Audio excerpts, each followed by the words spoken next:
With a renewed focus on finding who kidnapped Jacob Wetterling, law enforcement is hoping for a new wave of tips from the public. That appeal was heard loud and clear as investigators named 52-year-old Danny Heinrich as a person of interest in the case.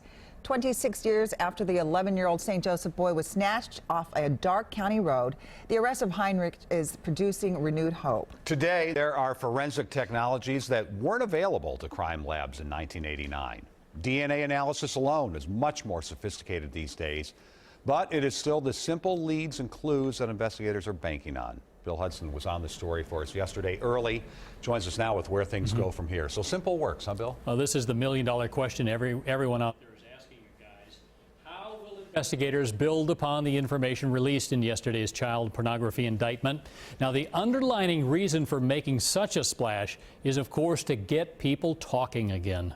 Inside the Bureau of Criminal Apprehension's St. Paul laboratory, technicians have the latest advancements for doing forensic analysis, from the sophistication of DNA testing to the microscopic probe of footprint and tire track impressions. They're going to dot their I's and cross their T's 1,000 times.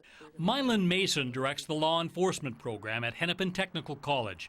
She says cold cases like the Wetterling abduction often resubmit preserved evidence to renewed testing, like the analysis that found Danny Heinrich's DNA on the shirt of a Cold Spring boy who was abducted and sexually assaulted 10 months earlier. And these facts match up with Jacob's. What's less promising is for greater study of the tire and shoe imprints left at the scene.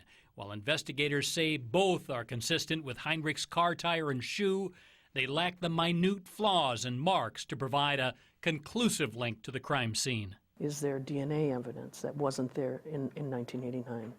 Is there some other fabric information that they have that they didn't have back then and now they do because of the search warrant that they had? But the real value of yesterday's extraordinary announcement is what it has yet to produce.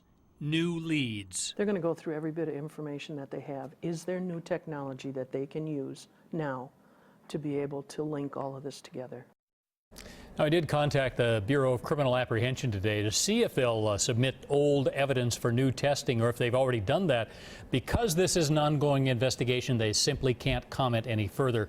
But it has already stimulated new leads. The phones have been ringing with new tips at the Stearns County Sheriff Department. That is a positive sign. That's exactly what they were hoping for. Well, I mean, they did. They wanted this huge splash. They asked for it, They right? got it yesterday. So, I mean, what do they want from the public? Just to keep calling, or? They want tips. They want tips about basic stuff about Heinrich. Who were his friends? Where was he at the time? What did he talk about? They want to hear from anybody who has a shred of information to either point them closer to a Wetterling involvement or even possibly rule out Heinrich as a possible person of interest. So nothing's too small? Nothing's too small. Kind of they want to hear from everybody. Where he might have been driving. Absolutely. Okay. All right. Well, let's hope it helps. Let's hope, you guys. Okay. Thanks, Bill. Yep. Here are the numbers to call if you have any information. The Stearns County Sheriff is 320-259-3700. There's a secondary number as well. That's 320-656-6625.